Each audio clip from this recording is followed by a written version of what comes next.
रामाय रामभद्राय रामचंद्राय वेधसे रघुनाथाय नाथाय सीताय पते नमः।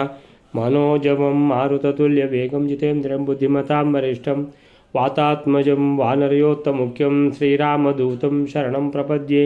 नारायणं निखिलपूर्णगुणैकदेहं निर्दोषम् आप्यतमपि अखिलैः सुवाक्यैः अस्योद्भवादिदम् अशेषविशेषतोऽपि वन्द्यं सदा प्रियतमं मम सन्नमामि। नारायणं नमस्कृत्य नरं चैव नरोत्तमं देवीं सरस्वतीं व्यासं ततो जयमुदीरयेत्। व्यासाय भवनाशाय श्रीशाय गुणराशे हृद्याय शुद्धविद्याय मध्वाय च नमो नमः। तपस्वाध्याय शुश्रूषा कृष्णपूजारतं मुनिं विश्वेशमिष्टदं वन्दे परिव्राट् चक्रवर्तिनम्। ओम ओम अथातो ब्रह्मजिज्ञासा। ओಂ ಶ್ರೀ ಗುರುಭ್ಯೋ ನಮಃ. ಹರಿ ಓಂ.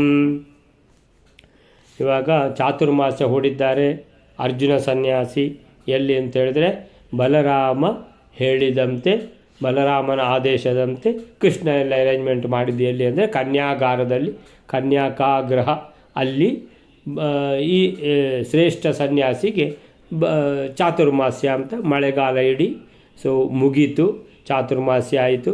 ಎಷ್ಟು ಅಂತೇಳಿದರೆ ಯಾವ ಒಂದು ಶ್ರೇಷ್ಠ ಸನ್ಯಾಸಿ ಯಾವ ಥರ ಚಾತುರ್ಮಾಸ್ಯ ನಡೆಸ್ತಾರೋ ಅದೇ ರೀತಿ ಕಥಾ ಕಾಲಕ್ಷೇಪ, ಪಾರಾಯಣ, ಆಮೇಲೆ ಪಾಠ ಪ್ರವಚನ ಎಲ್ಲ ಭಾಗವತ ಇದೇ ಎಲ್ಲ ಒಳ್ಳೆ ಭಾಗವತ ರಾಮಾಯಣ ಮಹಾಭಾರತ ಇಂಥ ಪಾಠ ಪ್ರವಚನ ಹರಿಕಥಾ ಕಾಲಕ್ಷೇಪ ಇದರಲ್ಲೇ ಚಾತುರ್ಮಾಸ್ಯವನ್ನು ಕಳೆದಾಯಿತು. ಅಂದರೆ ಹೇಗೆ 4 ತಿಂಗಳು ಹೋಯಿತು ಅಂತ ಗೊತ್ತಾಗಲಿಲ್ಲ. ಸೊ ಹೀಗೆ ಹೇಳ್ತಾ ಇರುವಾಗ ಆಚಾರ್ಯರು ನಮಗೆ ತಿಳಿಸ್ತಾರೆ, ಈಗ ಈ ಮಧ್ಯದಲ್ಲಿ ಇವ್ರ ಮಧ್ಯದಲ್ಲಿ ಅರ್ಜುನ ಮತ್ತು ಕೃಷ್ಣನ ಮಧ್ಯದಲ್ಲಿ ಮಾತಾಗಿದೆ, ಬಲರಾಮ ಮತ್ತು ದುರ್ಯೋಧನನ ಮಧ್ಯದಲ್ಲಿ ಮಾತಾಗಿದ್ದು ಇಡೀ ಪ್ರಪಂಚಕ್ಕೆ ಗೊತ್ತು. ಆದರೆ ಅರ್ಜುನ ಮತ್ತು ಕೃಷ್ಣರ ಮಧ್ಯದಲ್ಲಿ ಮಾತಾಗಿದ್ದು ಒಂದು 4 ಜನಕ್ಕೆ ಮಾತ್ರ ಗೊತ್ತು, ಮತ್ತು ಯಾರಿಗೂ ಗೊತ್ತಿಲ್ಲ. 4 ಜನ ಯಾರಂದರೆ ತಂದೆ ತಾಯಿ, ಆಮೇಲಿಂದ ವಿಪ್ರತು ಮತ್ತು ಇವನು ಯಾರು ಸಾತ್ಯಕಿ, ಇವರು 4 ಜನ ಬಿಟ್ಟರೆ ಇನ್ನು ಯಾರಿಗೂ ಗೊತ್ತಿಲ್ಲ, ಯಾರಿಗೂ ಹೇಳಲಿಲ್ಲ. ಯಾಕಂದರೆ ಆ ರೀತಿ ಇದೆ ಇದು ಪ್ರಸಂಗ ಅಂತೇಳಿದರೆ ಯಾರಿಗಾದರೂ ಹೇಳಿಬಿಟ್ರೆ ಅವರು ಆ ಕಡೆ ಹೇಳಿಬಿಟ್ರೆ ಮುಗಿದೋಯ್ತು. ಅಂದರೆ ಹೀಗಂತೆ ಬಲರಾಮ ಎಣಿಸಿದ್ದೇ ಒಂದು, ಇಲ್ಲಿ ಕೃಷ್ಣನ ಯೋಜನೆ ಇನ್ನೊಂದು ಅಂತ ತಿಳ್ಕೊಂಡು, ಅಂದರೆ ಆಗುವುದೇನಿಲ್ಲ, ಅಂದರೆ ಎಲ್ಲ ಸರಿಯಾಗಿ ಹೋಗೋದನ್ನೆಲ್ಲ ಹಾಳು ಮಾಡಿ ಹಾಕಲಿಕ್ಕೆ ಇದೆಲ್ಲ ಒಬ್ಬರಿಂದ ಒಬ್ಬರಿಗೆ ಹೋಗ್ತದಲ್ಲ, ಇದೆಲ್ಲ ಏನು ಒಳ್ಳೆಯದಾಗುವಂಥದ್ದು ಏನೂ ಇಲ್ಲ ಇದರಲ್ಲಿ. ಸೊ ಏನಂತ ಹೇಳಿದರೆ ಹಾಳು ಮಾಡಲಿಕ್ಕೆ ಮಾತ್ರ ಆಗೋದು, ಬೇರೆ ಏನಿಲ್ಲ. ಸೊ ಹಾಗಾಗಿ ಏನಾಯಿತು ಅಂತ ಹೇಳಿದರೆ ಕೃಷ್ಣ ಇದನ್ನು ಗುಟ್ಟಾಗಿಟ್ಟಿದ್ದಾನೆ ಅಂತೇಳಿದರೆ ಕೆಲಸ ಮಾಡಿದ್ದು ಗೊತ್ತಾಗಬೇಕು ಅಂತೇಳಿದರೆ ಕೃಷ್ಣನ ಅಂತೇಳಿದರೆ ಎಲ್ಲರೂ ಹೇಳೋದು ಏನು ಅಂತೇಳಿದರೆ ಕೃಷ್ಣ ಮಹಾ ಮೋಸ. ನೋಡಿ ಇಲ್ಲಿ ಅಣ್ಣ ಒಂದು ಎಣಿಸಿಕೊಂಡ್ರೆ ತಮ್ಮ ಬೇರೆಯೇ ಎಣಿಸ್ಕೊಳ್ಳೋದು, ಯಾರಿಗೂ ಹೇಳಲೂ ಇಲ್ಲ ಅಂತೇಳಿದರೆ ಕೃಷ್ಣಂದು ಏನಂತೇಳಿದರೆ ಮೋಸಕ್ಕೆ ಮೋಸ. ಯಾಕಂತೇಳಿದರೆ ಆ ದುರ್ಯೋಧನನಿಗೆ ಮದುವೆ ಮಾಡಿಕೊಡೋದು ತಂಗಿಯನ್ನು, ಆ ದುರ್ಯೋಧನ ಮಹಾಪಾಪಿ ಅವನು, ಕಲಿ ಅವನು ಅಂತೇಳಿದರೆ ಈ ಯೋಚನೆ ಬಲರಾಮನಿಗೆ ಯಾಕೆ ಬರಲಿಲ್ಲ ಅಷ್ಟೇ, ಬರಲಿಲ್ಲ. ಯಾಕೆ ಬರಲಿಲ್ಲ ಅಂತ ಅದು ಉತ್ತರವೇ ಇಲ್ಲ. ಕೆಲವರಿಗೆಲ್ಲ ಆ ವಿಷಯವೇ ಗೊತ್ತಾಗೋದಿಲ್ಲ. ಸೊ ಅಂಥದ್ದು ಆ ಬಲರಾಮ ಹಾಗಾದರೆ ಇಷ್ಟು ಮೂರ್ಖನ ಅಂತ ಕೇಳಿದರೆ ಹೌದು ನೋಡಿ, ಹಾಗೆ ಮಾಡಿದ್ದಾನೆ ನೋಡಿ, ಮೂರ್ಖ ಅಂತ ಹೇಳೋದಿಲ್ಲ ನಾವು, ಬಟ್ ಕೆಲಸ ಅದೇ ಥರ ಮಾಡಿದ್ದಾನೆ ಅಂತ. ಸೊ ಹೀಗಾಗಿ ಏನಾಗಿದೆ, ಕೃಷ್ಣ ಇದನ್ನು ರಹಸ್ಯವಾಗಿ ಇಟ್ಟಿದ್ದಾನೆ, 4 ಜನರಿಗೆ ಮಾತ್ರ ಗೊತ್ತಿರೋದು ಅನ್ನುವಂಥದ್ದು. ಇನ್ನು ಮುಂದೆ ಏನಾಗ್ತದೆ ನೋಡುವ ವೈಲರ್. ಶ್ರೀ ಗುರುಭ್ಯೋ ನಮಃ.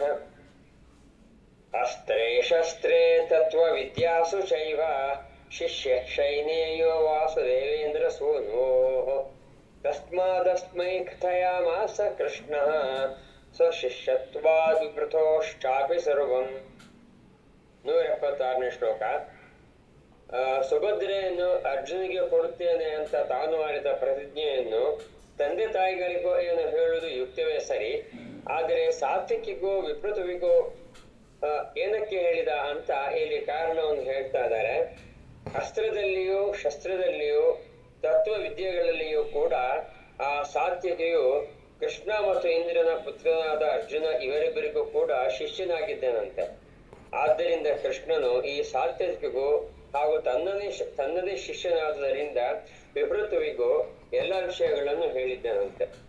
ಅಸ್ತ್ರೇ ಶಸ್ತ್ರೇ ತತ್ವವಿದ್ಯಾಸು ಚೈವ ಶಿಷ್ಯಃ ಶೈನೇಯಃ ವಾಸುದೇವ ಇಂದ್ರಸೂನ್ವೋಃ ತಸ್ಮಾದಸ್ಮೈ ಕಥಯಾಮಾಸ ಕೃಷ್ಣಃ ಸ್ವಶಿಷ್ಯತ್ವಾತ್ ವಿಪ್ರತಶ್ಚಾಪಿ ಸರ್ವಂ ವಿಪ್ರತೋಶ್ಚಾಪಿ ಸರ್ವಂ ಅಸ್ತ್ರೇ ಶಸ್ತ್ರೇ ತತ್ವವಿದ್ಯಾಸು ಚ ಅಂತೇಳಿದರೆ ಏವ ಶಿಷ್ಯ ಶೈನೇಯ ಅಂದರೆ ಸಾತ್ಯಕಿ, ಅವನಿಗೆ ಇನ್ನೊಂದು ಹೆಸರು ಶೈನೇಯ. ಸೊ ಈ ಶೈನೇಯ ಸಾತ್ಯಕಿ ಯಾರಿದ್ದಾನೆ ಇವನಿಗೆ ಯಾಕೆ ಹೇಳಿದ್ದು ಅಂದರೆ ಏನದು ತುಂಬ ಯಾರಿಗೆ ಪ್ರದ್ಯುಮ್ನನಿಗೆ ಸಾಂಬನಿಗೆ ಹೇಳಿಲ್ಲಂತೆ, ಮಕ್ಕಳಿಗೆ ಹೇಳಿಲ್ಲಂತೆ. ಉದ್ಧವ ಬಹಳ ಒಂದು ಕೃಷ್ಣನ ಮಹಾಭಕ್ತ ಉದ್ಧವ. ಸೊ ಉದ್ಧವನಿಗೂ ಹೇಳಲಿಲ್ಲ. ಹೇಳಿದ್ದು ಯಾರಿಗೆ? ಸಾತ್ಯಕಿಗೆ ಮತ್ತು ವಿಪ್ರತೋಗೆ ಮಾತ್ರ. ವಿಪ್ರತು ಇಬ್ಬರಿಗೆ. ತಂದೆ ತಾಯಿಗೆ ಹೇಳಲೇಬೇಕಲ್ಲ ಅಂತ ಹೇಳಿದರೆ, ಮಗಳನ್ನು ಇಂಥವರಿಗೆ ಮದುವೆ ಮಾಡಿ ಕೊಡೋದು ಅಂತ ಹೇಳಿದರೆ ತಂದೆ ತಾಯಿಗೆ ಗೊತ್ತಾಗಬೇಕು. ಸರಿ, ವಿಪ್ರತು ಮತ್ತು ಸಾತ್ಯಕಿಗೆ ಯಾಕೆ ಹೇಳಿದೆ ಅಂದರೆ, ಸಾತ್ಯಕಿದ್ದು ಹೇಳ್ತಾರೆ. ಸಾತ್ಯಕಿ ಯಾರು ಗೊತ್ತಿದೆಯಾ? ವಾಸುದೇವ ಇಂದ್ರಸೂನ್ವೋಹೋ. ವಾಸುದೇವ ಅಂದರೆ ಕೃಷ್ಣ, ಇಂದ್ರಸೂನು ಅಂತ ಹೇಳಿದರೆ ಅರ್ಜುನ, ಇಂದ್ರನ ಮಗ. ಇಂದ್ರಸೂನು, ಸೂನು ಅಂದರೆ ಮಗ. ಸೊ ಇಂದ್ರಸೂನು, ಇಂದ್ರನ ಮಗ ಯಾರು? ಅರ್ಜುನ. ಮತ್ತು ವಾಸುದೇವ. ಅದು ವಾಸುದೇವ ಇಂದ್ರಸೂನ್ವೋಹೋ, ವಾಸುದೇವ ಅರ್ಜುನರಿಗೆ, ಇವರಿಬ್ಬರಿಗೆ ಈ ಶೈನೇಯ ಯಾರು? ಸಾತ್ಯಕಿ, ಅವನು ಶಿಷ್ಯ. ಯಾವುದರಲ್ಲಿ ಶಿಷ್ಯ ಅಂತ ಕೇಳಿದರೆ, ಅಸ್ತ್ರೇ ಶಸ್ತ್ರೇ ತತ್ವವಿದ್ಯಾಸು. ಅಸ್ತ್ರವಿದ್ಯೆ, ಶಸ್ತ್ರವಿದ್ಯೆ. ಶಸ್ತ್ರ ಅಂತೇಳಿದರೆ ಎಲ್ಲ ಆಯುಧಗಳಿಂದ ಮಾಡುವ ಯುದ್ಧ. ಅಸ್ತ್ರ ಅಂತೇಳಿದರೆ ಬಿಲ್ಲು ಬಾಣಗಳಿಂದ ಮಾಡುವ ಯುದ್ಧದಲ್ಲಿ ಬಾಣವನ್ನು ಹೂಡಿ ದೇವತೆಯನ್ನು ಆಹ್ವಾನ ಮಾಡಿ, ಮಂತ್ರ ಹೇಳಿ ದೇವತೆಯನ್ನು ಆಹ್ವಾನ ಮಾಡಿ ಆ ದೇವತೆಯ ಬಲದಿಂದ ಬಿಡುವಂಥ ಬಾಣ ಅಂದರೆ ಆಗ್ನೇಯಾಸ್ತ್ರ. ಅಗ್ನಿಯ ಬಲದಿಂದ ಆಗ್ನೇಯಾಸ್ತ್ರ ಬಿಟ್ಟು ಕೂಡಲೇ ಆ ಆಗ್ನೇಯಾಸ್ತ್ರದಲ್ಲಿ ಅಗ್ನಿಯ ಏನು ತೇಜಸ್ಸು ಅನ್ನುವಂಥದ್ದು ಹೋಗ್ತದೆ. ಅಂದರೆ ಆಗ್ನೇಯಾಸ್ತ್ರ ಎಲ್ಲಿ ತಲುಪುತ್ತದೋ ಅಲ್ಲಿ ಪೂರ್ತಿ ಬೆಂಕಿ ಹರಡ್ತದೆ, ಅಗ್ನಿ. ಸೊ ಹೀಗೆ ಅದಕ್ಕೆ ಅಸ್ತ್ರ ಅಂತ ಹೆಸರು. ಸೊ ಅಸ್ತ್ರ ಅಂತ ಹೇಳಿದರೆ ಬಿಲ್ಲು ವಿದ್ಯೆ, ಅದರಲ್ಲಿ ದೇವತೆಗಳನ್ನು ಏನು ಮಾಡಿಕೊಂಡು ಪ್ರಾರ್ಥನೆ ಮಾಡಿಕೊಂಡು ಬಿಡುವಂಥ ಬಾಣಗಳು, ದಿವ್ಯಾಸ್ತ್ರಗಳು ಅಂತ ಹೆಸರು.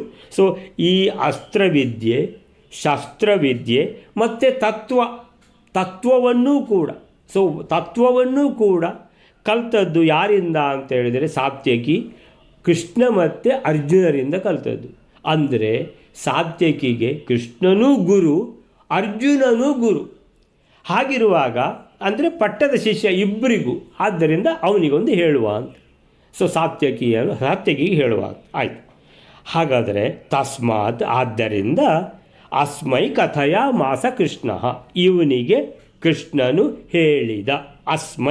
ಅಸ್ಮೈ ಅಂದರೆ ಇವನಿಗೆ, ಸಾತ್ಯಕಿಗೆ ಕೃಷ್ಣ ಕಥಯ ಮಾಸ, ಕೃಷ್ಣನು ಹೇಳಿದ್ದಾನೆ. ಕಥಯ ಮಾಸ ಅಂದರೆ ಹೇಳಿದ್ದಾನೆ ಅಂತ ಅರ್ಥ. ಕಥೆ ಹೇಳಿದ್ದಾನೆ ಅಂತ ಅಲ್ಲ, ಹೇಳಿದ್ದಾನೆ ಅಂತ. ಸೊ ಸ್ವಶಿಷ್ಯತ್ವಾತ್, ಹಾಗಾದರೆ ಇನ್ನೊಬ್ಬ ವಿಪ್ರತು ಉಳ್ಕೊಂಡಲ್ಲ, ಅವನಿಗೆ ಯಾಕೆ ಹೇಳಿದ್ದು ಅಂತೇಳಿದರೆ ಸ್ವಶಿಷ್ಯ ಅಂತೇಳಿದರೆ ಕೃಷ್ಣಂದೇ ಪಟ್ಟದ ಶಿಷ್ಯ ಇನ್ನೊಬ್ಬ ವಿಪ್ರತು. ಅರ್ಜುನನ ಶಿಷ್ಯ ಅಲ್ಲ ಇವ, ಕೃಷ್ಣನ ಶಿಷ್ಯ. ಸೊ ಸ್ವಶಿಷ್ಯತ್ವಾತ್, ಸ್ವಶಿಷ್ಯ ಅಂದರೆ ತನ್ನದೇ ಶಿಷ್ಯ ಯಾರು? ವಿಪ್ರತು. ಸ್ವಶಿಷ್ಯತ್ವಾತ್ ಆ ಕಾರಣದಿಂದ ವಿಪ್ರತೋಶ್ಚಾಪಿ ಸರ್ವಂ, ವಿಪ್ರತುವಿಗೂ ಕೂಡ ಸರ್ವಂ ಅಂದರೆ ಈ ಎಲ್ಲ ವಿಷಯ ತಿಳಿಸಿದ್ದಾನೆ ಕೃಷ್ಣ. ಹಾಗಾದರೆ ತಿಳಿಸಿದ್ದು ಯಾರಿಗೆ ಅಂದರೆ 4 ಜನರಿಗೆ. ಅದರಲ್ಲಿ 2 ಜನ ತಂದೆ ತಾಯಿ, ಆಮೇಲೆ 2 ಜನ ಯಾರು ಅಂದರೆ ಸಾತ್ಯಕಿ ಮತ್ತು ವಿಪ್ರತು. ಸಾತ್ಯಕಿಗೆ ಯಾಕೆ ಹೇಳಿದ್ದು ಅಂತೇಳಿದರೆ, ಈ ಶೈನೇಯ ಸಾತ್ಯಕಿ ಇಬ್ಬರಿಗೂ, ವಾಸುದೇವ ಮತ್ತು ಇಂದ್ರಸೋನು, ವಾಸುದೇವ ಕೃಷ್ಣ, ಇಂದ್ರಸೋನು ಅರ್ಜುನ, ಇವರಿಬ್ಬರಿಗೂ ಅವನ ಶಿಷ್ಯ. ಏನು ಕಲ್ತಿದ್ದಾನೆ ಅಂತ ಹೇಳಿದರೆ ಅಸ್ತ್ರವಿದ್ಯೆ, ಶಸ್ತ್ರವಿದ್ಯೆ, ತತ್ವವಾದ ಎಲ್ಲ ಶಾಸ್ತ್ರ ಕಲ್ತದ್ದು ಕೃಷ್ಣ ಅರ್ಜುನರಿಂದಲೇ, ಶಸ್ತ್ರ ಕಲ್ತದ್ದು, ಶಸ್ತ್ರಾಸ್ತ್ರಗಳನ್ನು ಕಲ್ತದ್ದು ಕೃಷ್ಣ ಅರ್ಜುನರಿಂದಲೇ.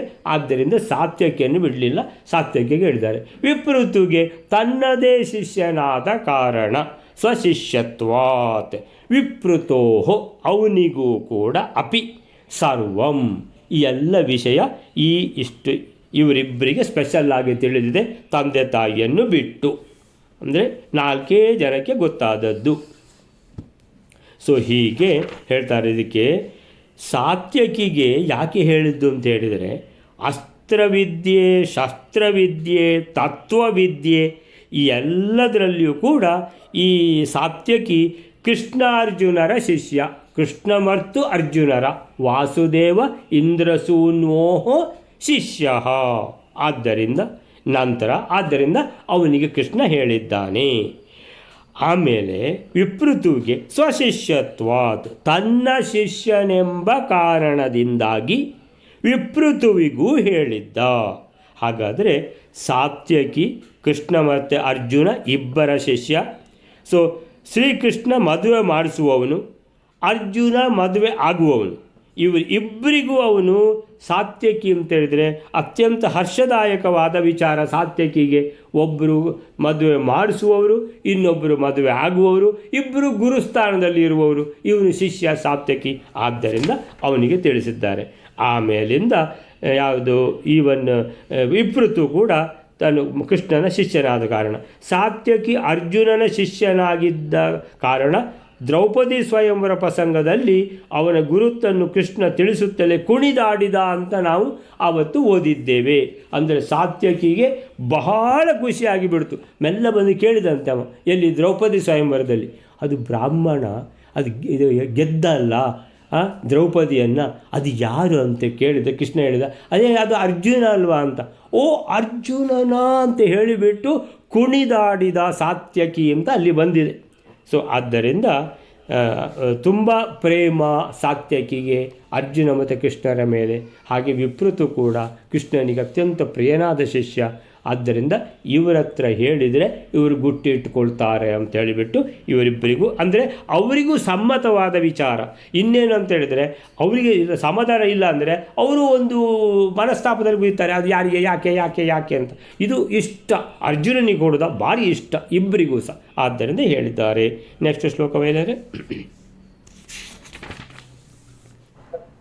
ಅನ್ಯೇ ಸರ್ವೇ ವಾಸುದೇವಸ್ಯ ಪಾರ್ಥಾನ್ ಪ್ರಿಯಾ ನಿತ್ಯಂ ಜಾನಮಾನ ಅಪಿ ಸ್ಮ ರಾಮೇಣಾದಿಷ್ಟ ಉದ್ಧವೋ ತಾಹುಕಾದ್ಯ ಹಾರ್ದಿಕ್ಯಾದ್ಯ ನೈವ ದಿತ್ಸಂತೆ ಜಿಷ್ಣು.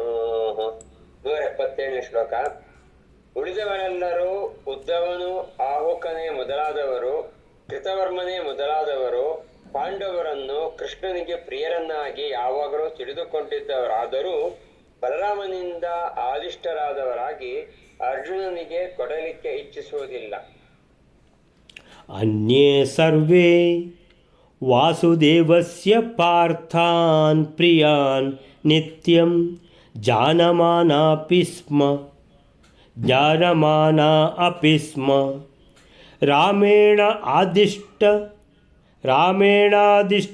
ಉದ್ಧವೋಥ ಆಹುಕಾದ್ಯ ಹಾರ್ದಿಕ್ಯಾದ್ಯ ನೈವ ದಿತ್ಸಂತಿ ಜಿಷ್ಣೋ.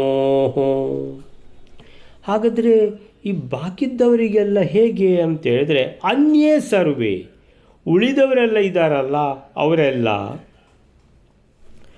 ವಾಸುದೇವಸ್ಯ ಪಾರ್ಥಾನ್ ಪ್ರಿಯಾನ್, ವಾಸುದೇವನಿಗೆ ಅಂದರೆ ಕೃಷ್ಣನಿಗೆ, ಪಾರ್ಥಾನ್ ಅಂದರೆ ಪಾಂಡವರು, ಪ್ರಿಯಾನ್ ಬಹಳ ಪ್ರಿಯರು.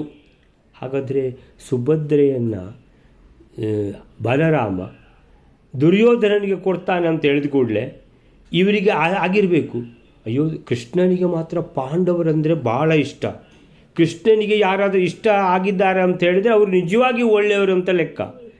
ಹಾಗಾದರೆ ಪಾಂಡವರಲ್ಲಿ ಯಾರಿಗಾದರೂ ಬಿಟ್ಟು ಈ ಪಾಂಡವರನ್ನು ಒಳ್ಳೆಯವರನ್ನು ದ್ವೇಷ ಮಾಡುವಂಥ ಇಂಥ ಕೆಟ್ಟ ಪಾಪಿಷ್ಠನಿಗೆ ಯಾಕಪ್ಪ ಕೊಡಲಿಕ್ಕೆ ಏನು ಅವನು ಉತ್ಸುಕನಾಗಿದ್ದಾನೆ ಬಲರಾಮ ಅಂತ ಅವರಿಗೆ ಅನ್ನಿಸ್ಬೇಕಲ್ವ. ಸೊ ವಾಸುದೇವಸ್ಯ ಪಾರ್ಥಾನ್ ಪ್ರಿಯಾನ್, ಕೃಷ್ಣನಿಗೆ ಪಾಂಡವರು ಪ್ರಿಯರು, ನಿತ್ಯಂ, ಖಂಡಿತ, ಸದಾ. ಜಾನಮಾನ ಅಪಿ, ಇದು ವಿಷಯ ತಿಳಿದಿದೆ ಅವರಿಗೆ, ಬಾಕಿದ್ದವರಿಗೆ ಏನು ವಿಷಯ ಗೊತ್ತಿಲ್ವಾ? ತಿಳಿದಿದೆ. ಜಾನಮಾನ, ತಿಳಿದೇ ಇದೆ. ಅಪಿ, ಖಂಡಿತ ತಿಳಿದಿದೆ. ಆದರೆ ರಾಮೇಣಾದಿಷ್ಟ, ಬಲರಾಮ ಹೇಳಿದ್ದಾನಲ್ವಾ, ಬಲರಾಮ ಹೇಳಿದ ಮೇಲೆ ಮುಗೀತು, ಅವನು ಹಿರಿಯ. ರಾಮೇಣ ಆದಿಷ್ಟ, ಆದಿಷ್ಟ ಅಂದರೆ ಬಲರಾಮನ ಆದೇಶ, ಹೀಗೆ ಆಗಬೇಕು ಅಂತ. ಉದ್ಧವ, ಉದ್ಧವ ಶ್ರೀಕೃಷ್ಣನ ಅತೀ ದೊಡ್ಡ ಭಕ್ತ ಉದ್ಧವ. ಸೊ ಉದ್ಧವನು ಕೂಡ, ಇಲ್ಲ ಬಲರಾಮ ಹೇಳಿದ್ದಾನಲ್ಲ, ಅಯ್ಯೋ ನಿನ್ನ ತಲೆ ಓಡಿಸೋದು ಬೇಡವಾ ಅಂತ ಹೇಳಿದರೆ, ಅಣ್ಣ ತಲೆ ಬೇಡ, ಅದು ಅರ್ಜುನ ಅವ ಹೇಳಿದ್ದಾನೆ, ಯಾರು? ಬಲರಾಮ. ಉದ್ಧವ ಅಥ ಆಹುಕ, ಇನ್ನೊಬ್ಬ ಆಹುಕ, ಮತ್ತೊಬ್ಬ ಹಾರ್ದಿಕ್ಯ, ಹಾರ್ದಿಕ್ಯ ಅಂದರೆ ಕೃತವರ್ಮ. ಸೊ ಇವರೆಲ್ಲ ಉದ್ಧವ, ಆಹುಕ, ಆಮೇಲಿಂದ ಯಾರು ಕೃತವರ್ಮ, ಇವರೆಲ್ಲ ಹಾರ್ದಿಕ್ಯ, ಆದ್ಯ, ಇವರೆಲ್ಲ ಮೊದಲಾದವರು. ರಾಮೇಣಾದಿಷ್ಟ, ಬಲರಾಮನಿಂದ, ಅಂದರೆ ಬಲರಾಮ ಹೇಳಿದ್ದಾನೆ ಅಂತ. ನೈವದಿತ್ಸಂತಿ ಜಿಷ್ಣೋಹೋ, ಜಿಷ್ಣೋಹೋ, ಜಿಷ್ಣು ಅಂದರೆ ಅರ್ಜುನ, ಜಿಷ್ಣೋಹ ಅಂದರೆ ಅರ್ಜುನನಿಗೆ. ನೈವ ದಿತ್ಸಂತಿ, ದಿ ದಾ ಅಂತ ಹೇಳಿದರೆ ಕೊಡುದು, ದಿತ್ಸಂತಿ ದಿತ್ಸು, ದಿತ್ಸು ಅಂತ ಹೇಳಿದರೆ ಕೊಡಲು ಇಚ್ಛೆ ಉಳ್ಳವರು, ದಿತ್ಸಂತಿ ಕೊಡಲು ಇಚ್ಛೆ ಉಳ್ಳವರು, ನೈವ ಆಗಿರಲಿಲ್ಲ. ನೈವ ದಿತ್ಸಂತಿ ಅಂತ ಹೇಳಿದ್ರೆ, ಅಲ್ಲ ದುರ್ಯೋಧನಿಗೆ ಕೊಡುವಂಥದ್ದು ಸರಿಯಲ್ಲ, ಅವರ ತಲೆಗೆ ಬರುವುದೇ ಇಲ್ಲ ಅದು ಅಂಥದ್ದು. ಅದು ಏನು? ಉದ್ಧವ, ಆಹುಕ, ಹಾರ್ದಿಕ್ಯ, ಇವರೆಲ್ಲ ಕೃತವರ್ಮ, ಉದ್ಧವ, ಇವರೆಲ್ಲ ಏನು, ಇವರೆಲ್ಲ ತುಂಬ ಅಂತೇಳಿದರೆ ಇವರಿಗೆ ಗೊತ್ತಿಲ್ವಾ ಕೃಷ್ಣನಿಗೆ ಪಾಂಡವರು ಇಷ್ಟ ಅಂತೆ. ಪಾಂಡವರು ಇಡೀ ಜಗತ್ತಿಗೆ ಇಷ್ಟ ಆದವರು, ಆದ್ದರಿಂದ ಕೃಷ್ಣನಿಗೂ ಇಷ್ಟ, ಒಳ್ಳೆಯವರವರು, ಧರ್ಮ ಮಾರ್ಗದಲ್ಲಿ ನಡೆಯುವವರು. ಅದೇ ದುರ್ಯೋಧನ ಅಂದರೆ ಅವನನ್ನು ಹೆಸರೇ ಎತ್ತಿದರೆ ಮತ್ತು 3 ದಿವಸ ಅನ್ನ ಸಿಗುವುದಿಲ್ಲ. ಆದರೂ ಕೂಡ ದುರ್ಯೋಧನನಿಗೆ ಕೊಡಬೇಕಂತ ಬಲರಾಮನ ಆದೇಶವನ್ನು ಅವರಿಗೆ ಸರಿ ಅಂತಲೇ ಕಂಡಿದೆ. ಆಶ್ಚರ್ಯ, ಏನು ಮಾಡೋದು? ಹೌದು, ಇದ್ದ ವಿಷಯ ಅಂತ ಹೇಳ್ತಾರೆ. ಹೌದು, ಏನು ಮಾಡೋದು, ಹಾಗೆ ಉಂಟು ಅಂತ. ಸೊ ಈಗ ಅನ್ಯೇ ಸರ್ವೇ ಉದ್ಧವ, ಆಹುಕ, ಕೃತವರ್ಮ, ಇವರೆಲ್ಲ ಮೊದಲಾದವರು, ಇವರಿಗೆ ಗೊತ್ತಿಲ್ವಾ ಪಾಂಡವರನ್ನು ಪಾಂಡವರು ಶ್ರೀಕೃಷ್ಣನಿಗೆ ಸದಾ ಅತ್ಯಂತ ಪ್ರಿಯರು ಎಂದು ಬಲ್ಲವರಾಗಿದ್ದರೂ, ತಿಳಿದವರಾಗಿದ್ದರೂ, ಬಲರಾಮನ ಆದೇಶದಿಂದಾಗಿ ರಾಮೇಣ ಆದಿಷ್ಟ ಸುಭದ್ರೆಯನ್ನು ಅರ್ಜುನನಿಗೆ ಕೊಡಲು ಇಷ್ಟಪಟ್ಟಿರಲಿಲ್ಲ ಅಂತೇಳಿದ್ರೆ, ಅಂದರೆ ಅವರು ಬಲರಾಮನ ಆದೇಶಕ್ಕೆ ಅವ್ರು ಏನು ಅಡ್ಡಿಯೇ ಇಲ್ಲ ಅವ್ರದ್ದು. ಭಾರಿ ದುರ್ಯೋಧನಿಗೆ ಕೊಡುವ ಅಂತ ಹೇಳಿದ್ರೆ ಎಲ್ಲ ದುರ್ಯೋಧನಿಗೆ ಕೊಡುವ ಅಂತ ಖುಷಿಯಲ್ಲೇ ಇದ್ದಾರೆ ಎಲ್ಲರೂ ಸಹ. ಅಂದರೆ ದುರ್ಯೋಧನನಿಗೆ ಯಾಕಪ್ಪ ಕೊಡ್ತೀರಿ ಅಂತ ಒಬ್ಬರು ಕೇಳಿದವರು ಇಲ್ಲ. ಹಾಗಾದರೆ ಅದರ ಅರ್ಥ ಏನಂತ ಹೇಳಿದರೆ, ಅರ್ಜುನನಿಗೆ ಕೊಡುವಂಥ ಪ್ರಸಂಗ ಏನಾದರೂ ಬಂದರೆ ಅವರು ಅದನ್ನು ಇಷ್ಟಪಡ್ತಾರೋ ಇಲ್ಲವೋ ಅನ್ನುವಂಥ ಇದು ವಾಸ್ತವ, ಈ ರೀತಿ ಸಂಗತಿ ಇದೆ ಅಂತ ಹೇಳ್ತಾರೆ. ಸೊ ಹೀಗೆ ಜಿಷ್ಣು ಅಂತ ಹೇಳಿದರೆ ಅರ್ಜುನ, ಹಾಗಿದ್ರೆ ಜಿಷ್ಣೋಹೋ ಅರ್ಜುನನಿಗೆ ನೈವ ದಿತ್ಸಂತಿ ಕೊಡಲು ಇಚ್ಛೆ ಉಳ್ಳವರಾಗಿರಲಿಲ್ಲ. ಯಾಕೆ ಅಂದರೆ ರಾಮೇಣ ಆದಿಷ್ಟ, ಬಲರಾಮನಿಂದ ಆದೇಶ ಇದೆ ಅಲ್ವಾ, ಬಲರಾಮ ನಿಶ್ಚಯ ಮಾಡಿದ್ದಾನಲ್ಲ, ಅಂದರೆ ಮಾತು ಕೊಟ್ಟಿದ್ದಾನಲ್ಲ, ಮುಗೀತು, ಇನ್ನೇನು ಮಾತಾಡಲಿಕ್ಕಿಲ್ಲ ಅಂತ. ಅಂದರೆ ಮಾತು ಕೊಟ್ಟರು ಮದುವೆ ಆಗಿದ? ಇಲ್ಲ. ಅವನು ಒಳ್ಳೆಯವನ ಹುಡುಗ? ಇಲ್ಲ, ಅವನು ಮಹಾ ಕೆಟ್ಟವ ಅಂತಾದರೆ ಆಗಬಾರ್ದಲ್ಲ ಈ ಹುಡುಗಿಯನ್ನು ಅವನ ಜೊತೆಗೆ, ಅಷ್ಟು ತಲೆಯೇ ಓಡುವುದಿಲ್ವಾ ಅಂತೇಳಿದರೆ. ಅದೂ ಅಲ್ಲದೆ ಪಾಂಡವರು ಅಂತೇಳಿದರೆ ಕೃಷ್ಣನಿಗೆ ಅತ್ಯಂತ ಪ್ರಿಯರು. ವಿಷಯ ಗೊತ್ತಿಲ್ವಾ? ಗೊತ್ತಿದೆ, ಎಲ್ಲ ಗೊತ್ತಿದ್ದರೂ ಹೀಗೆ ಸಂಗತಿ ಅಂತ ಹೇಳ್ತಾರೆ. ನೆಕ್ಸ್ಟ್ ಶ್ಲೋಕ ಬೈಲಾರೆ.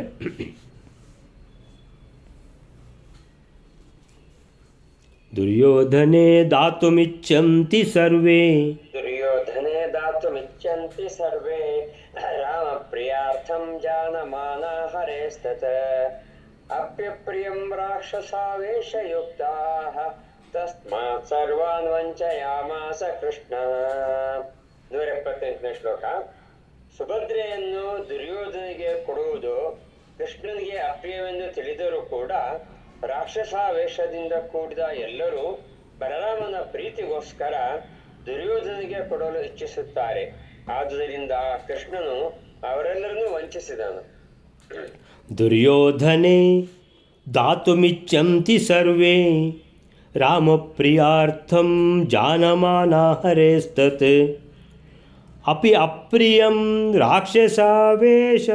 ರಾಕ್ಷಸಾವೇಶಯುಕ್ತಾಃ ತಸ್ಮಾತ್ ಸರ್ವಾನ್ ವಂಚಯಾಮಾಸ ಕೃಷ್ಣಃ. ದುರ್ಯೋಧನನಿಗೆ ದಾತುಮಿಚ್ಛಂತಿ ಸರ್ವೇ, ದಾ ಅಂದರೆ ಕೊಡುವುದು, ದಾತುಂ ಇಚ್ಛಂತಿ ಕೊಡಲು ಇಚ್ಛೆ ಉಳ್ಳವರಾಗಿದ್ದಾರೆ ಎಲ್ಲರೂ ಕೂಡ. ಅಂದರೆ ಒಬ್ಬರು ತಲೆ ಓಡಿಸ್ಲೇ ಇಲ್ವಾ? ಇಲ್ಲ. ಬಲರಾಮ ಪ್ರತಿಜ್ಞೆ ಮಾಡಿದ್ದಾನೆ ಅಂತ ಹೇಳಿದ ಕೂಡಲೇ ಆಯಿತು ಆಯಿತು ಆಯಿತು ಆಯಿತು ಅಂತ ಎಲ್ಲರೂ. ಅದು ದುರ್ಯೋಧನನಿಗೆ ಕೊಡುವುದು, ಹೌದು ದುರ್ಯೋಧನನಿಗೆ. ದುರ್ಯೋಧನೆ ದಾತುಂ ಕೊಡಲು, ದಾತುಂ ಕರ್ತುಂ, ದಾತುಂ ದ್ರಷ್ಟುಂ ಅಂತೇಳಿದರೆ ದ್ರಷ್ಟುಂ ನೋಡಲು, ಕರ್ತುಂ ಮಾಡಲು, ದಾತುಂ ಅಂತೇಳಿದರೆ ಕೊಡಲು, ಇಚ್ಛಂತಿ ಇಚ್ಛೆ ಉಳ್ಳವರಾಗಿದ್ದಾರೆ ಸರ್ವೇ ಎಲ್ಲರೂ ಕೂಡ. ರಾಮಪ್ರಿಯಾರ್ಥಂ ಏನಂದರೆ ಬಲರಾಮ ಪ್ರತಿಜ್ಞೆ ಮಾಡಿದ್ದಾನೆ. ಬಲರಾಮನ ಏನು ಇವರೆಲ್ಲ ಚೇಲರು ಅಂತೇಳಿದ್ರೆ ಏನು ಇವರು ತಲೆ ಅದು ಒತ್ತೆ ಇಟ್ಟಿದ್ದಾರೆ, ಓಡಿಸೋದೇ ಇಲ್ಲ. ರಾಮಪ್ರಿಯಾರ್ಥಂ ಅಂತೇಳಿದ್ರೆ ಈ ಯಾರು ಏನೇ ಹೇಳಲಿ, ಯಾರದ್ದು ಎಷ್ಟು ಕ್ಲೋಸ್ ಫ್ರೆಂಡು ಎಲ್ಲ ಏನೇ ಇರಲಿ, ಯಾವುದು ಸರಿ ಯಾವುದು ತಪ್ಪು ಅಂತ ಅದು ನೋಡಬೇಕಲ್ವಾ ಅಂತೇಳಿದ್ರೆ ಇಲ್ಲ ಬಲರಾಮ ಹೇಳಿದರೆ ಆಯ್ತು ನಮಗೆ ಅಂತ. ಸೊ ರಾಮಪ್ರಿಯಾರ್ಥಂ, ಬಲರಾಮನಿಗೆ ಸಂತೋಷ ಆದರೆ ಆಗಿ ಹೋಯಿತು, ನಮಗೆ ಮುಗೀತು. ಬಲರಾಮನ ಸಂತೋಷ ನಮ್ಮ ಸಂತೋಷ. ಅವ ಕೊಡಲಿಕ್ಕೆ ಪ್ರತಿಜ್ಞೆ ಮಾಡಿದ್ದಾನೆ, ನಾವು ಸಹ ಹ್ಞೂ ಅಂತ ಗುಟ್ಟುದು ಅದಕ್ಕೆ. ಜಾನಮಾನ ಹರೇಸ್ತತ್ ಅಪಿ ಅಪ್ರಿಯಂ ಅಂದರೆ ಎಲ್ಲ ವಿಷಯ ಗೊತ್ತಿಲ್ವಾ ಏನು? ಅಲ್ಲ, ಶ್ರೀಕೃಷ್ಣನಿಗೆ ಪಾಂಡವರು ಅತಿ ಪ್ರಿಯರು, ಹೌದು. ಪಾಂಡವರು ಅಷ್ಟೂ ಒಳ್ಳೆಯವರು, ಹೌದು. ಜಾನಮಾನ ತಿಳಿದೇ ಇದೆ ಏನಂತ, ಹರೇಹೇ ಶ್ರೀಕೃಷ್ಣನಿಗೆ ತತ್ ಅಪಿ ಅಪ್ರಿಯಂ, ದುರ್ಯೋಧನನ ಹೆಸರು ಕೇಳಿದರೆ ಆಗೋದಿಲ್ಲ ಕೃಷ್ಣನಿಗೆ ಅಂತೇಳಿದ್ರೆ ಅಂಥ ಕೆಟ್ಟ ಮನುಷ್ಯ ಅವ. ಅಂದರೆ ಕೃಷ್ಣ ಯಾವತ್ತೂ ಅವನನ್ನು ಯಾವ ಕೆಲಸಕ್ಕೂ ದುರ್ಯೋಧನ ಹೆಸರೇ ಹೇಳಲಿಕ್ಕಿಲ್ಲ ಅಂತ. ಅಂದರೆ ಕೃಷ್ಣನಿಗೆ ಆಗುವುದೇ ಇಲ್ಲ, ಅವರು ಅಧರ್ಮಿಗಳು ಅವರು ಅಂತ ಗೊತ್ತಿಲ್ವಾ? ಗೊತ್ತಿದೆ. ಮತ್ತು ಇಲ್ಲ ಬಲರಾಮ ಹೇಳಿದರೆ ಆಯ್ತು ನಮಗೆ. ಇದು ಯಾಕೆ ಹೀಗೆ ಹಾಗಾದರೆ? ಆಶ್ಚರ್ಯ ಅಲ್ವಾ ಅಂತೇಳಿದರೆ ನಿಮ್ಮ ತಲೆಗೆ ಗೊತ್ತಾಗಬೇಕಿತ್ತು.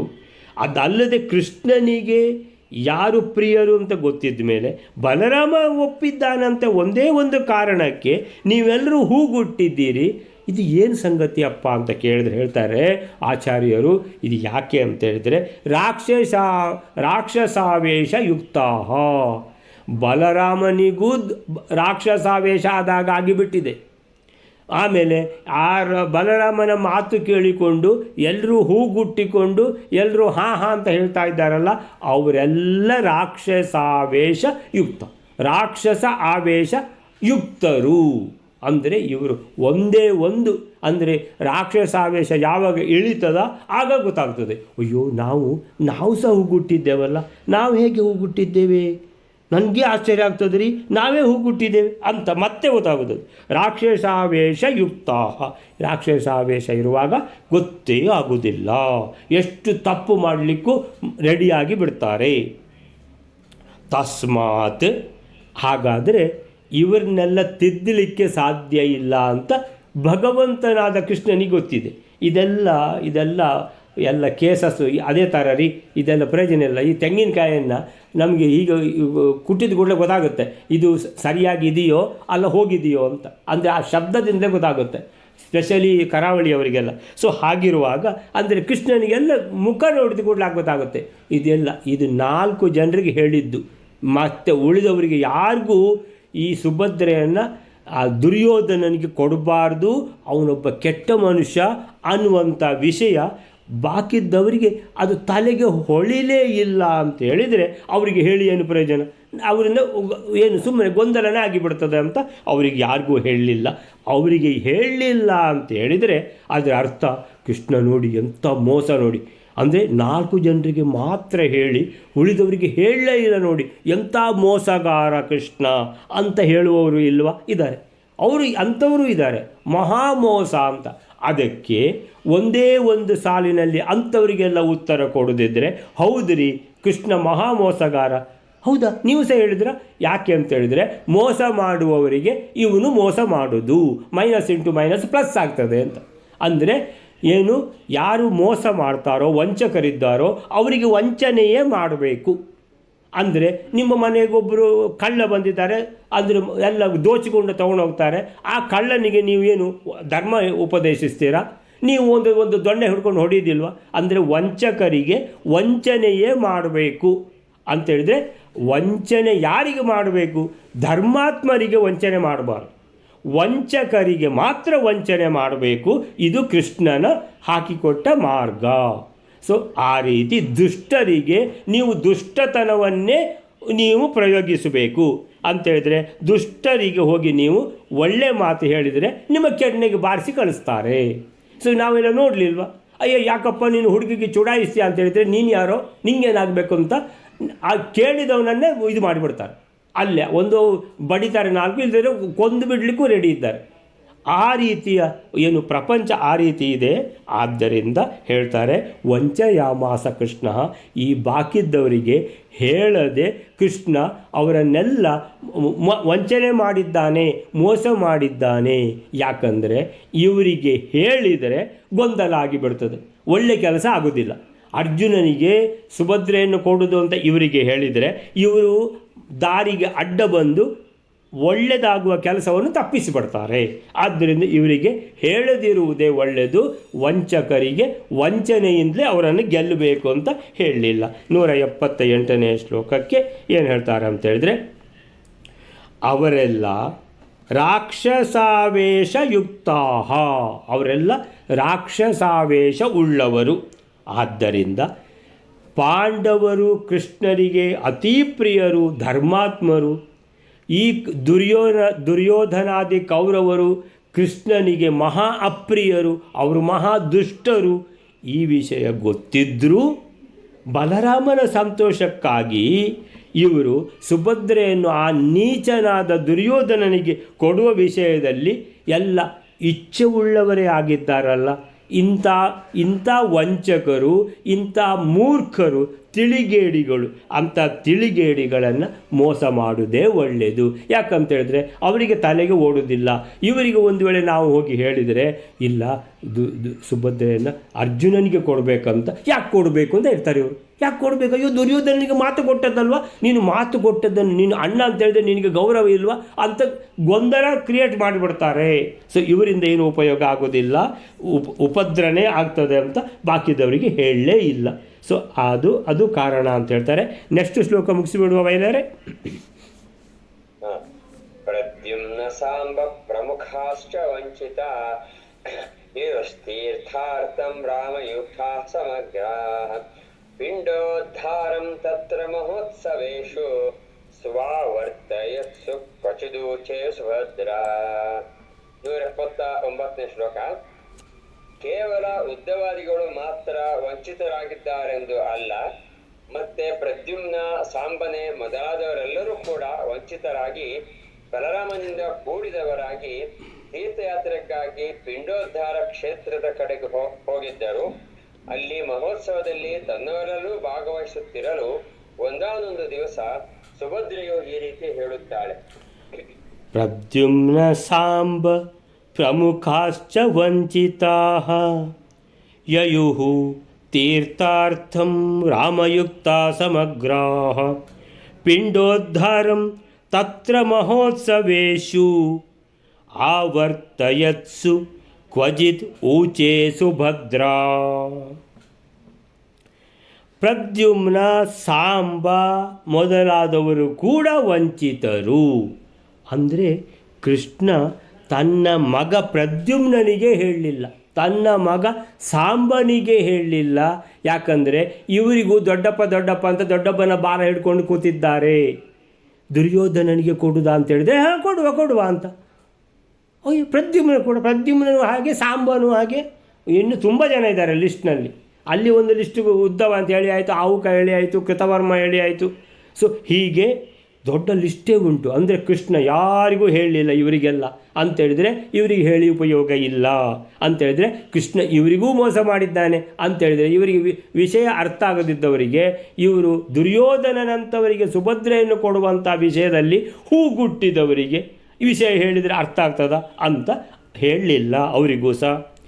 ಸೊ ಇವ್ರದ್ದೇನಾಯಿತು, ಇವರಿಗೆ ವಿಷಯ ಏನು ಗೊತ್ತಿಲ್ಲ. ಸುಭದ್ರದ್ದು ಮದುವೆ ದುರ್ಯೋಧನೊಟ್ಟಿಗೆ ಮಾಡಿ ಸುಮಾರು ದಿವಸ ಉಂಟು ಇನ್ನೂ ಸಹ.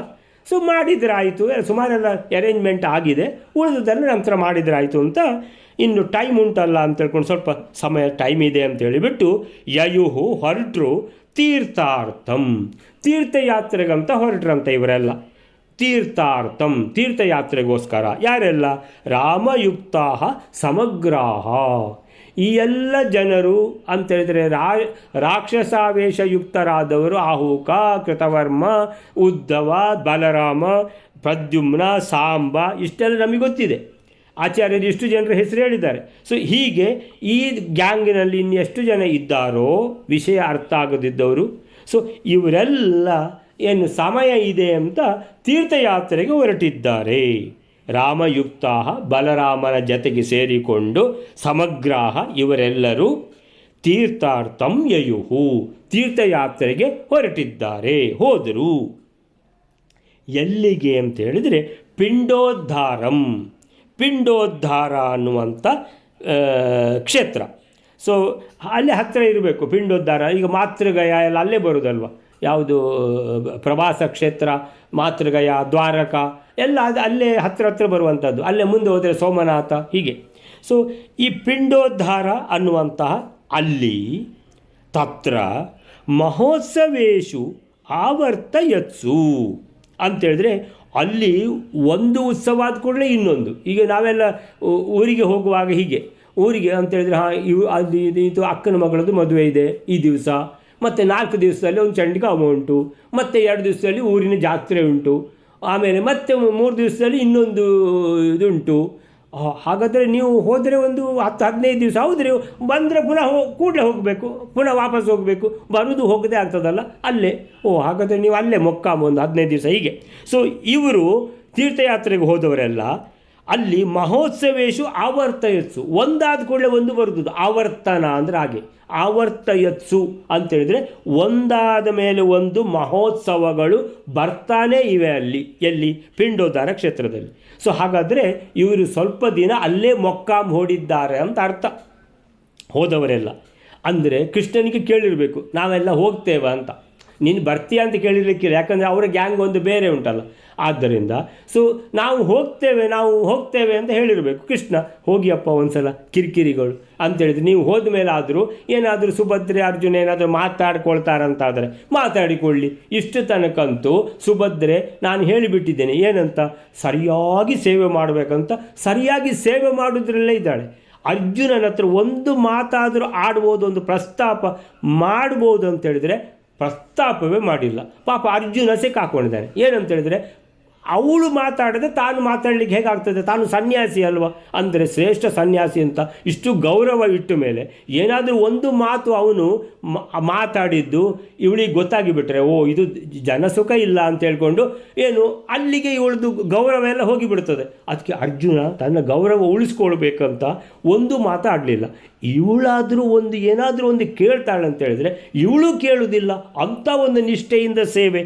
ಹೀಗಿರುವಾಗ ಕ್ವಚಿತ್ ಊಚೆ ಸುಭದ್ರ ಅಂದರೆ ಸುಭದ್ರೆ ಒಂದು ಮಾತು ಕೇಳಿದಳು ಅರ್ಜುನನ ಹತ್ರ ಅಂತೇಳಿದರೆ ಈಗ ಕತೆ ಶುರುವಾಯಿತು, ನಿಜವಾದ ಕತೆ ಈಗ ಶುರುವಾಯಿತು ಅಂತ ಅರ್ಥ. 179ನೇ ಶ್ಲೋಕಕ್ಕೆ ಏನು ಹೇಳ್ತಾರೆ ಅಂದರೆ, ಪ್ರದ್ಯುಮ್ನ, ಸಾಂಬ ಮೊದಲಾದವರು ಕೂಡ ಕೃಷ್ಣನಿಂದ ವಂಚಿತರಾದರು. ಅವರಿಗೂ ಹೇಳಲಿಲ್ಲ. ಯಾಕಂತೇಳಿದರೆ ಇವರಿಗೆ ಹೇಳಿದರೆ ಪುನಃ ಗೊಂದಲ ಕ್ರಿಯೇಟ್ ಮಾಡ್ತಾರೆ, ಸಮಸ್ಯೆಯನ್ನೇ ಸೃಷ್ಟಿ ಮಾಡ್ತಾರೆ ವಿನಃ ಯಾರೊಬ್ಬರು ಇದೇನು ಉಪಯೋಗ ಇಲ್ಲದ ಸಂಗತಿ ಅಲ್ಲ ಅಂತ ಇವರಿಗೂ ಹೇಳಲಿಲ್ಲ. ಅವರೆಲ್ಲ ಬಲರಾಮನೊಂದಿಗೆ, ದೊಡ್ಡಪ್ಪ ಅಂದರೆ ಆಯ್ತು ಅವರಿಗೆ, ಬಲರಾಮನೊಂದಿಗೆ ಕೂಡಿಕೊಂಡು ಪಿಂಡೋದ್ಧಾರ ಕ್ಷೇತ್ರ ಅಂತ ಅಲ್ಲಿಗೆ ತೆರಳಿದ್ದರು. ಅಲ್ಲಿ ಮಹೋತ್ಸವಗಳು ಒಂದಾದ ಮೇಲೆ ಒಂದರಂತೆ ನಡೆಯುತ್ತಿದ್ದವು. ಸರಿ, ಆಗ ಅಂತೇಳಿದರೆ ಎಲ್ಲ ಹೆಚ್ಚಿನವರೆಲ್ಲ ಖಾಲಿಯಾಗಿದೆ ಇಲ್ಲಿ ಅಂತೇಳಿದರೆ ಜನ ಇಲ್ಲ, ಇಲ್ಲಿ ಯಾರು ಇಲ್ಲ ಇಲ್ಲಿ ಅಂತೇಳಿದರೆ ಎಲ್ಲ ತೀರ್ಥಯಾತ್ರೆಗೆ ಹೋಗಿದ್ದಾರೆ. ಹೇಗಿದ್ದರೂ ಈ ಸ್ವಾಮಿಗಳದ್ದು ಸೇವೆ ಮಾಡಲಿಕ್ಕೆ ಸುಭದ್ರೆ ಇದ್ದಾಳೆ. ಸೊ ಹಾಗಾಗಿ ಅವರೆಲ್ಲ ಬಿಟ್ಟು ಹೋಗಿಬಿಟ್ಟಿದ್ದಾರೆ. ಸೊ ಮದುವೆ ಸಿದ್ಧತೆ ಮತ್ತೆ ಬಂದ ಮೇಲೆ ಮಾಡುವ ಅಂತ. ಸೊ ಅಲ್ಲಿ ಕೂಡ ಒಂದು ಉತ್ಸವವ ಕೇಳಿದರೆ ಇಲ್ಲ, ಉತ್ಸವದ ಮೇಲೆ ಉತ್ಸವ ಬರ್ತಾನೆ ಇದೆ. ಆದ್ದರಿಂದ ಅಲ್ಲೇ ಹೋಗಿ ಮೊಕ್ಕ ಮೂಡಿದ್ದಾರೆ. ಇಲ್ಲಿ ಅಂತೇಳಿದರೆ ಅರ್ಜುನನಿಗೆ ಆ ಕಡೆ ಎಲ್ಲಿ ನೋಡಿದ್ದು ಸುಭದ್ರೇ ಕಾಣಬೇಕು. ಯಾಕಂತೇಳಿದರೆ ಬೇರೆ ಎಲ್ಲ ಇಲ್ಲ, ಸುಭದ್ರಿಗೂ ಕೂಡ ಅರ್ಜುನನೇ ಕಾಣಬೇಕು. ಆದ್ದರಿಂದ ಈಗ ಏನೋ ಒಂದು ಮಾತು, ಕ್ವಚಿತ್ ಊಚೆ ಸುಭದ್ರೆಯು ಮೆಲ್ಲ ಅರ್ಜುನನ ಹತ್ರ ಹೋಗಿ ಏನೋ ಒಂದು ಮಾತು ಕೇಳಿದಳು. ಸೊ ಏನು ಮಾತು ಕೇಳಿದಳು? ಸೊ ಬಲರಾಮನೊಂದಿಗೆ ಇವರೆಲ್ಲ ಯಾದವರೆಲ್ಲ ಪಿಂಡೋದ್ಧಾರ ಕ್ಷೇತ್ರಕ್ಕೆ ತೆರಳಿದ್ದರು.